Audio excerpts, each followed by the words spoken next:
So this is Jade Fortis TV. So, tamang trip ni Hard Knocks Vlog na naman ito. So, by the way,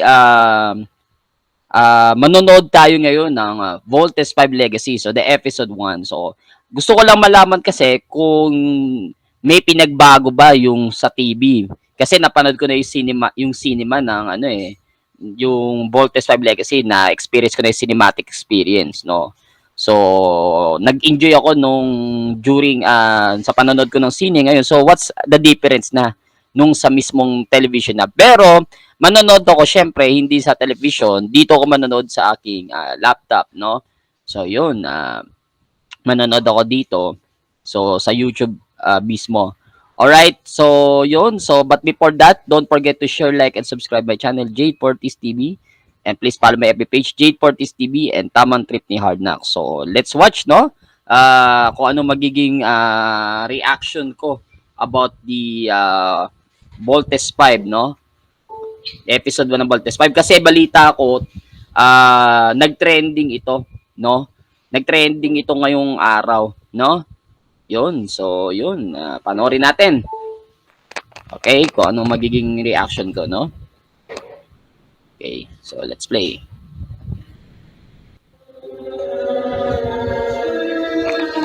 So actually, pinalakas ko talaga yung volume para cinema.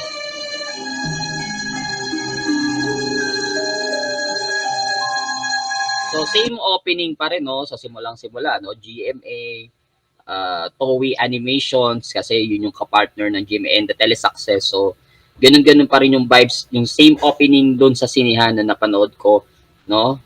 Yan.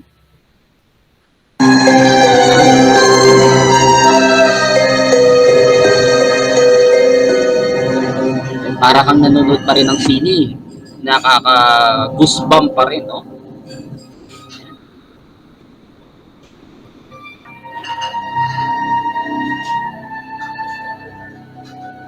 Paghandaan na natin ang pagdating ni Prinsipe Santos.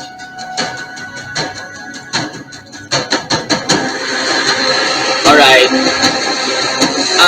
Ang pagkakaalam ko, nung nanood ako ng Voltes 5, sinimulan nito yung parang pinakita na agad yung summary nung nangyari kay Ned Armstrong. Yun yung simula. Tapos nung dumating si Ned Armstrong sa Earth. Dito naman, sinimulan mismo, yan, yung sa Bosanian Empire na pinamunuan ni Prince Sardos, no? Doon nagsimula yung scene ng episode 1 ng Voltes 5. Doon sa malaking planeta, yes, ay yung Earth, and then may malaking spaceship na sakay ng Bosanian Empire na pinamumunuan ni Prince Sardos, no? Ayun. So talagang iba pa rin yung feeling na talagang iba kasi pag nanood ka dito sa dito sa TV or parang same vibe pa rin kasi na para akong bumalik nung pagiging bata ako eh. Parang naging live action lang siya. Naalala ko nung nanonood ako dati ng Voltes 5. Ganyan-ganyan din yung eksena. No, kontrabida agad ang ipinakita, no? Sa mga fan ng Voltes 5 diyan, alam mo 'yan.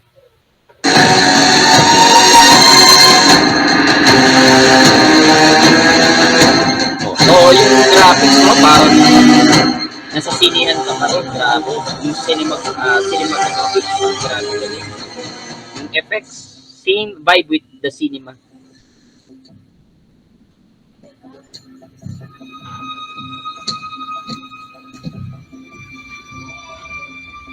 Aking magigiting na general. Ano ang ulat ninyo sa akin, Draco? Handa na ang ating armada upang sumalakay, kamahalan. Sandra, Wala akong inaasahang hahadlang sa atin, lalo na sa armada ng mga taga-Terra Air. Zul, Handa na ang lahat, Prinsipe Sardos. Iniintay na lang namin ang utos nyo. ang utos ko ay sakupin ang planetang Terra Earth. So, grabe, no? Ang angas ng Bosanian Empire, no? Tsaka yung mga karakter, no? Mula kay Martin Del Rosario, kuwang-kuwa niya yung karakter ni Prince Sardos talaga. Ganun-ganun si Prince Sardos. Yung boses. Tapos, syempre, from anime, na talagang in live action talaga. Parang nandun yung emotion. Ang galing. Talagang in character. Pati yung mga kasama niya, like Lizel Lopez and of course, si Epi Quezon. Doon ako natawa. Kuwang-kuha niya yung si Sue. Alright? Yun. So talagang ang angas ng kontrabida agad, no? Malakas.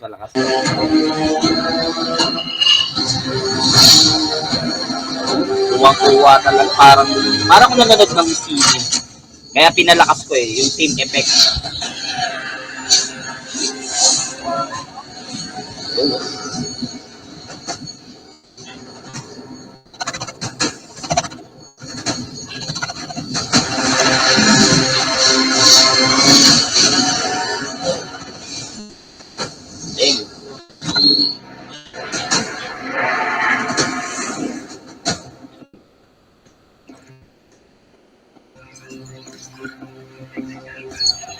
They're here. Captain, issue a planetary alert. The Buzanes have arrived. Ayun, kuwang-kuha si kuwang-kuha yung karakter ni Captain Robinson.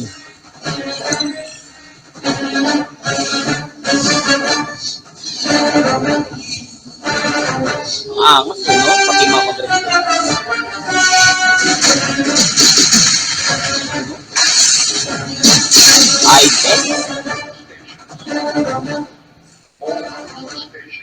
Sir, all stations report ready. Attention, all nations of the Earth Defense Forces. Ang ine-expect ko yung Chichiwo Motomete na yung Searching for a Father na kanta sa huli. So that's ending song eh. Yun yung inaabangan ko kasi yun talaga yung gusto ko rin one of my favorite song in Japanese, yung Chichiwo Motomete ng Voltes 5 no, Searching for a Father. Okay? So yun yung ine-expect ko na sa huli. No, but ipinakita yung team song pa rin, no, ng Voltes 5. Ending niya nung Voltes 5, yung nakagaling talaga. Alright, so yun.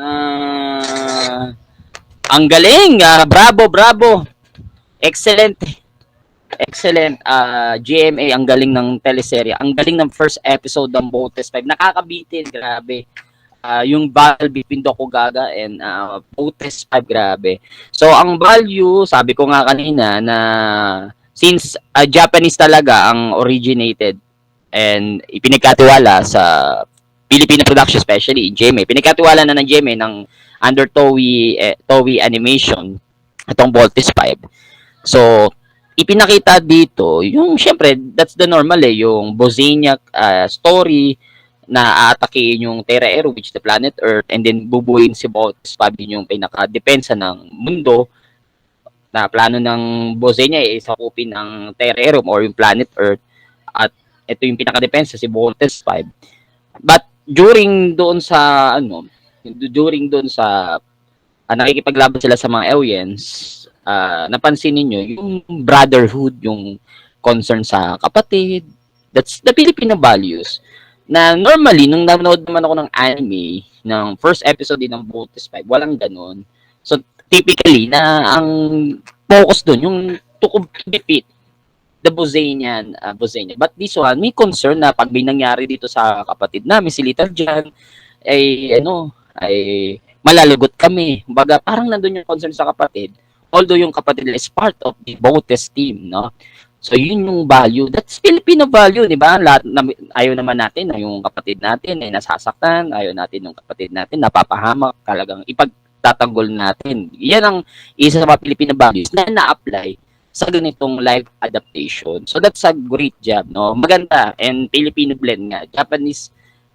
Japanese-Filipino blend. Pinapakita yung Filipino values, ina-apply doon sa live anime adaptation. Grabe. At talaga namang alam ko mataas ang rating nito at alam ko nag-trending itong Voltes 5. So, yun. So, kung napansin niyo nasa ibang planeta ako, no? Nasa planetang Hard Knocks. Okay. So, before that, by the way, don't forget to share, like, and subscribe my channel, Jade Fortis TV. And please follow my FB page, Jade Fortis TV. And Tamang Tip ni Hard Knocks. And Sana mag-comment kayo kung ano yung mga reaction nyo, ano yung nakuha ninyo dun sa episode 1. Natuwa ako at bitin na bitin, grabe. Napakagaling ng mga gumanap. Talagang kuwang-kuha nila yung character. So, same vibe pa rin kung iba yung epekto dun sa sa first time ko siyang napanood. And same vibe pa rin na nagusbam ako and nostalgia yung feeling. Okay? So, yun lang. Maraming salamat po sa nanonood at sana po natuwa kayo sa aking reaction video at may nakuha din kayo. At ingat po kayo at God bless.